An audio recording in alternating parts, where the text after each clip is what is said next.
have created as part of our in-class programming.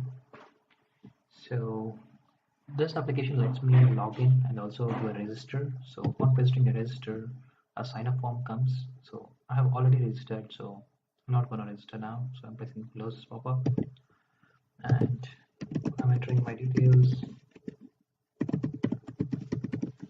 and as my details are right, I've been moved to homepage. So basically it is an app wherein you give your destination and the interest that you have. So, and upon pressing a find button, you will see what all the places that have been present in the destination as per your interest. So let's try. So I want to see what all the places are there in Hyderabad, and I'm a devotional guy, so I want to see the places that are devotional in Hyderabad. Okay, so it has given me certain places. So Kadama Temple and the address of it and the Google reviews of the temple. Similarly, there are many temples like Jagannath Temple, Sri Akanamadana Temple, Mallikarjuna Temple, and so on. So now let's see what if I change my interest to music. Boom. It's given me all the museums that are present in Hyderabad with its address and as well as its ratings. Neat. So let's see what other tabs that we have. So this is a page wherein a user can enter his profile. So we'll say Sharon and the last name is blah blah, and my phone number for now 789.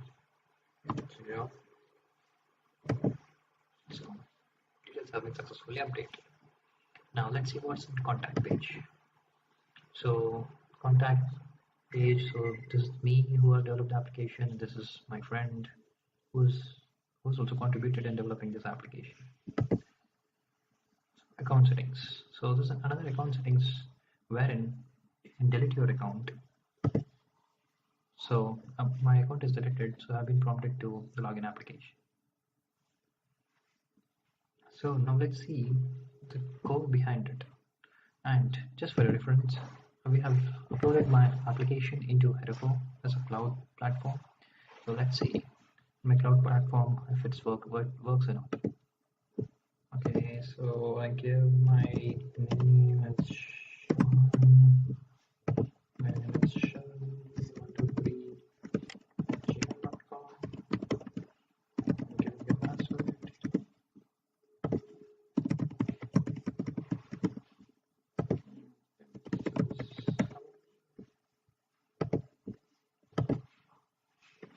So registration has been successfully done.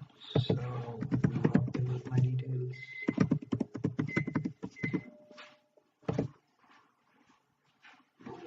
See, the application is working.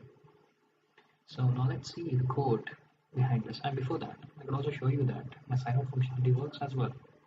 So upon presenting sign out, I'm going back to the login page. So now let's see the logic responsible for each and every page. So basically the first page that I've shown you is a login application. So this is the code responsible for all the data that has been rendered in a browser. So all the data is in login page.html is responsible for that. So this is the label that I have for username, password, and basically I'm centering it. I have a heading called main stack application on the front, if you remember, and also a login sign up written on that. And I also have a button for signing and a button for sign up. So basically I'm using AngularJS for this, a node module, and it's an ng-click call upon sign in button. So and see where it is, and the logic also responsible for my register is also here. So this is responsible for close container. So if you remember from the video, upon closing it, my register pop up. You could see that I have been redirected to login page back. And these are all the fields here which we have used in the register page: username, email, password, repeating password, and for the security concerns, we are asking what is your place that you're interested in. And this is basically the CSS policy that is responsible for, and this is a button, sign up button. So let's see what's the node module that I'm using for this. We'll controller that I'm using is login app controller, so which I linked at the bottom of the page. So I have a script tab that has been logged into the login controller.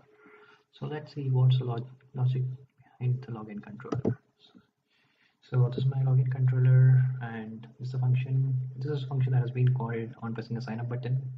So all the username, password, email, everything has been saved, and I'm using a data parameters to store all of these, and I'm making a call to my server. So the call over here, the HTTP GET call, I'm making a call to the server on this IP address with this port number on a function called data register, and the keywords that I'm sending is the email and username.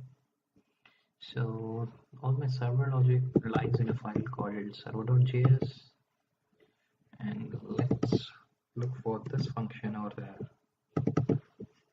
Okay, so yeah, basically this is the function. So basically what it does is, this is the keywords that have been sent, those are username and email.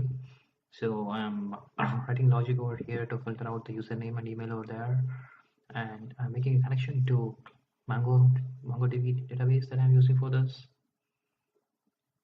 So in case of any error, the connection will be closed, or else the query is taking the data of email and password, and it has been updating in the collection that I'm using. The collection name is demo.ac, and it has been closing the client connection over here. So let's see what's there in my contact.html. So basically in contact.html, if you have seen, if you remember, on the top you'll have the menu bar always being shown. So the logic for this is present in super container, where you have my logo image for the application, and also a links for each page to navigate from any page to the other pages like home, profile, contact, account settings, and sign out. So the bar you see on the top is this code is responsible for that part. And then you see the information of mine and my colleagues. So this is the part where I've given my information. I've used an unordered list for this. So basically there is no backend logic in contact.html because there is no actions performed in contact.html.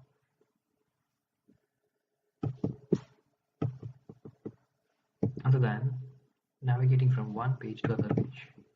So basically if you see, if I'm in a contact.html and if I want to go to profile, upon clicking the group profile, this function is being called where I'm being navigated to the profile page. Similarly for the home page and also the settings page.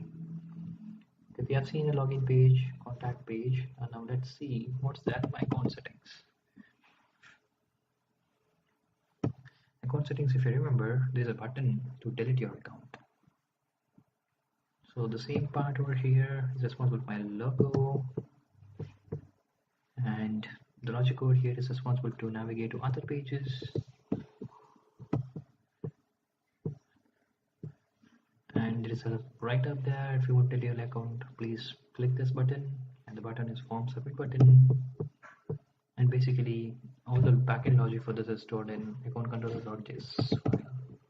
So the logic is here. Okay, this is my controller. Oh, so same place for navigation to other pages, and there is a delete function. So we are posting something into the server, and this is the IP address on this port number. I'm doing this action. So I'm basically sending a username to this post. So what is my function? Delete. So let's see in the server what does delete does.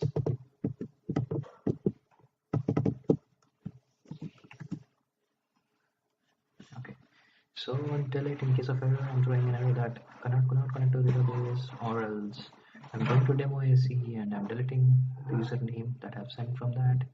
And I'm sending a pop-up saying that account has been successfully deleted and the client has and connection to the client has been closed. What is the other page that we forgot? It's a profile page. So in basically profile page, you could see the fields for first name, last name, your username, and your phone number, and a button to update. And then you get a finish message saying that update is successfully. So similarly, you have an profile controller.js file, wherein the logic for navigating to all other pages, and a function to update. So basically the update will be happening on the database back again. You're making a call to your server on this port. The function name is update. update function that has been happening on the MongoDB. So basically, firstly, we're connected to the MongoDB using your user URL. And in case of any error, we are saying that couldn't connect to the database, or in case you're going to the demo IC, the collection that you have been used, and we're updating menu. So what basically we're updating was the username, the first name, the last name, and the number of the user. And then upon successful updation, we send a message to the client saying that you have been updated successfully and the server is closing the connection with the client. So we have seen all the pages except for home page, wherein most of the logic lies, right? Okay. Similarly, we'll start with the top. So basically, as I said, there's a super container where the logic for showing your logo, logic for showing the top bar, and the text on the center, if you remember, that is make memories around the world, and then the logic for sure navigating to all other pages. And here comes the magic. So if you remember, you see a place destination, and you would see that the list have been selected like museum, adventure, devotional. So this is the logic responsible for that. And there's a button press called get search result. And what is happening on my database back, sorry, primarily to my controller.js. And this is a logic responsible for rendering all the data from the API. So if I go back to home controller.js, this is the logic happening on there. So same navigation to other pages like profile, contact, and settings. And this is all the logic responsible for rendering the functions of getting the places from a destination and also filtering them as per your request. So basically, this is a get research function, if you remember, that is being called on this page. So we are basically having some arrays.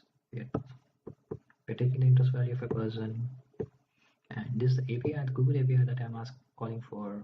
I'm sending an input as my search destination and also the interest, and I'm making a call to the server on this IP address on this port, sending the destination and interest as arguments. So what is my function name again? It's API data.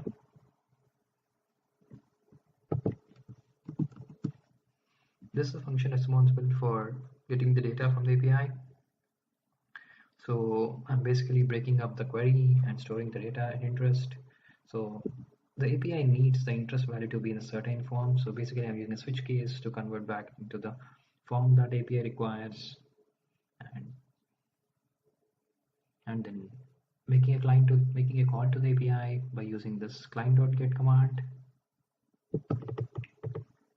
And this API basically needs an API key. So I've generated an API key and I've added my API key. And I'm sending my response back to the server, back to the client, sorry. This is my client logic over here. So if the data is not now, I'm basically sorting all the ratings, all the results based on the ratings. And there's a photo reference that I'm taking from each API. And the address, name, header, everything have been stored. And this photo reference I'm sending it to the other API, which will give me the picture of the particular photo reference. And all these images, all these details I'm sending back to the home page, and home page renders everything there. So basically this is the entire application that we have been developed, and which comprises all the main stack. Thank you. Last but not least, I'm also using a node mailer. It's basically a node module where I'm sending an email to the user upon successful registration. So if you see the login controller, I'm making a post call to the server on this IP address on a port number 8080. The function name is enroll, and let's see what happens in enroll. So basically in enroll, I'm using in mail options. There's a from, that's my email, and I'm sending the mail to the person that have been registered. So his email has been stored in the request.body.email, wherein I'm sending the detail in this API. So this is the data parameters. This is one of the argument which has been fed into it. So data parameters as email acts as its body element.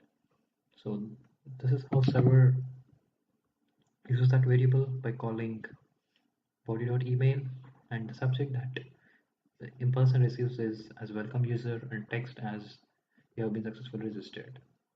And for using this, I need to install a NodeMailer SMTP request, basic NodeMailer SMTP transport, and also an XOR thing because I am using a Google information for this. And there's a transporter function that have been used to create a transport of NodeMailer as an SMTP transport. The service that I'm using is for Gmails, and this is the auth generator, and this is my username, my ID, my secret and verified token, which I shouldn't be displaying. So basically we'll go into server and see what happens.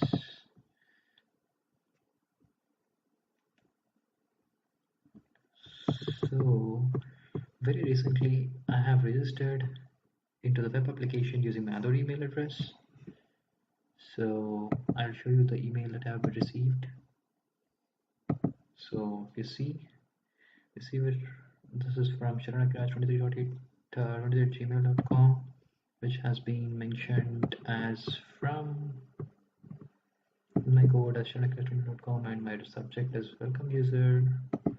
That is welcome user, and the text is you have been successfully registered. Thank you.